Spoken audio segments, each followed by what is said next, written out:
Thanks very much, Nigel, for that fantastic speech. Next up, ladies and gents, please give a huge, warm welcome to quite an important man, the Groom.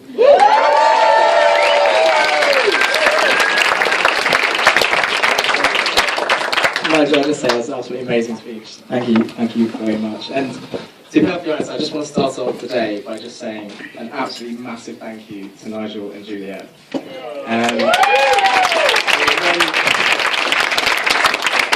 When we started off deciding where to host our wedding, and we thought it would be quite an easy and simple thing to have it in your back garden, trust me, it's really not. You have to basically build a building.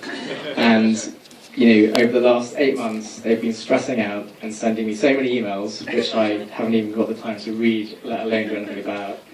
And you've done an absolutely amazing job. And if it was down to me, this wedding would just involve everyone having a KFC bucket. I know Nabil was really disappointed about that. Yeah, he's something late in Nabil, but I certainly am not disappointed, and I know that Eleanor is in absolutely no way disappointed. The next thing I'd like to do is just turn our attention to the bridesmaids tonight. I think you'll agree with me, they all look absolutely beautiful.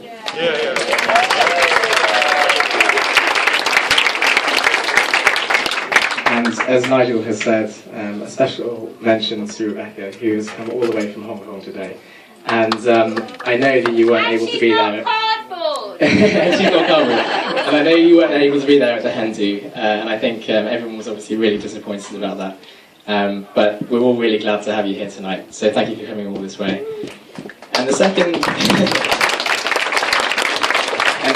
special announcement goes to Louise, who I think has been the the best maid of honour I think anyone could possibly hope to have. Eleanor came back from a hen do and she said to me it was the best day of her life, which I was slightly disappointed about because I wasn't involved in it, but even though I specifically gave you instructions not to have any semi-naked men, you did. On this one occasion I will let you off. That's it. Semi-naked men, okay?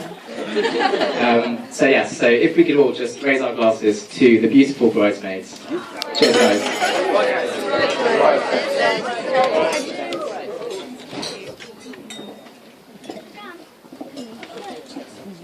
The next thing I'd like to say is about my mum. And of course, I would not be here because of my mum, of course. That's just biological. But I do owe absolutely everything to her.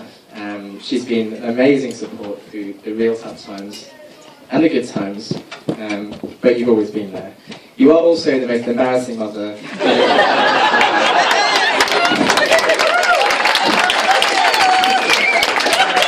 And if anyone's heard any donkey noises tonight, that's probably someone telling my mum a joke.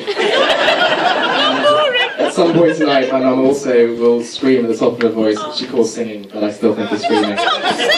Which is what she says in the top C, but it's not, it's screaming. And, what I must say is that when I was about 17 and we were having a big poker session at my house with some of my boys over there, and Rupesh had been talking to my mum downstairs. I don't know why, you should have been playing poker with us, but we were downstairs chatting to my mum. And he comes up, and I'm there, we're all there, just sort of, obviously pretty tipsy on our water that we're drinking. And he came over to me and he's just like, Trevor, you just don't appreciate your mother. And, we were 17 at the time, so, we're meant to be out on that. For a guy to say that to you, there must be something special. And, it goes to say something about Rupesh, but also something goes to say something about my mum. But Mum, you are really great. You've always been great, and I'm really glad that you're here tonight. And I know that you see Eleanor as your daughter, and I know that you love her more than you love me. And I know this because it started off as soon as I introduced my mum to email, which was a massive accident, because basically they don't understand that forwards are not cool. But basically she spams you every single day. But Eleanor, being the polite, lovely person that she is, actually replies to my mum, which my mum then assumes means that she's interested. forward that she gets every day. Me, tactfully, I stopped replying, and now Eleanor gets spammed every day by my mum. But she dutifully, in the lovely, caring way that she does, she always replies. And that will continue forever. Maybe it may stop now, but... Anyway. So she does really like this. Especially the picture of the garden, which she really, really loves. And the flowers behind the flowers, and the garden behind the garden, and the bug.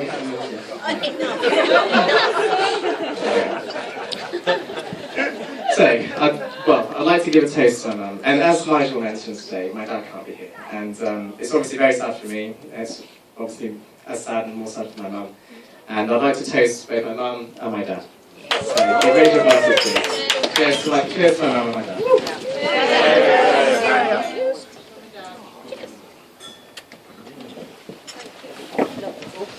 And, today I don't just gain an absolutely beautiful wife, but I also gain family. And, what an amazing family it is. And you as well, it's an amazing family. They're so light-hearted, they're fun, they're easygoing, and they've been so welcoming to me. I just really appreciate you welcoming me to your family and giving me permission to marry your beautiful daughter.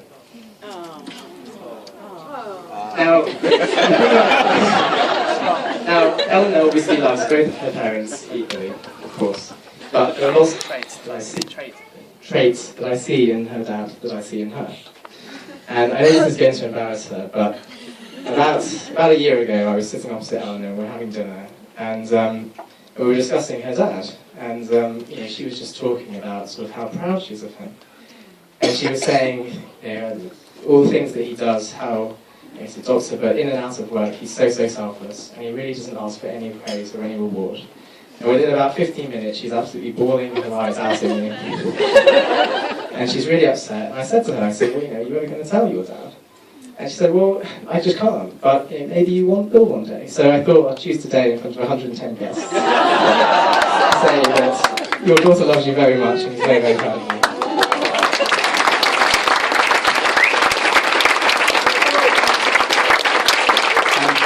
And of course, Juliet, not leaving you out. I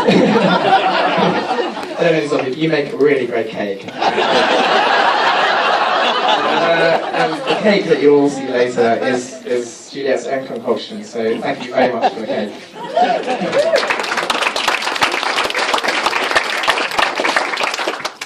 So now I'm going to turn, obviously, to the most important person in this room, which is this beautiful girl that you see in front of you, called Eleanor. And, I think you all agree with me that she is the most beautiful bride. Apart from all your own brides, which they were also very beautiful. But, and when Ellen and I first met, well, in terms of how we first met, we were met through her mutual friend Sarah, who unfortunately can't be here tonight because she's very ill.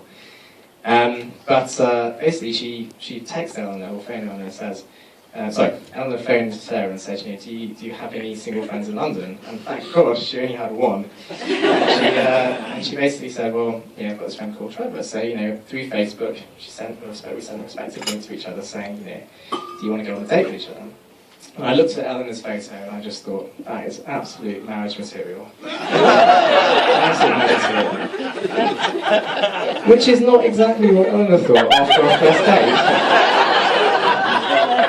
And I will quote the words that she said to her mum. I went on a date with Trevor. He's a bit gay.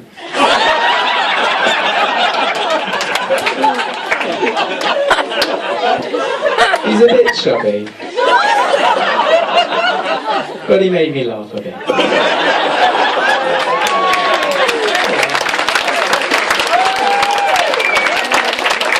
So for all you kids out there that aren't blessed with good looks, just remember humour.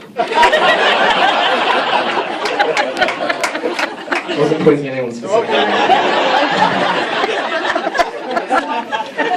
So, of course, I would like to raise a toast to the most beautiful person in the world, the love of my life, and the loveliest lady I've ever met in my life, my wife, Eleanor.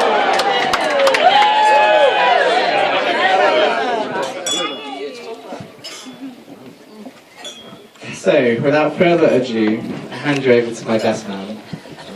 And I've known Toby for 8 years now, and he is the nicest guy and my best friend. And one of the issues that Toby has, and we don't talk about that much, but he does have some sort of paranoid delusion where he really believes that all these fantastical stories in the past really happened.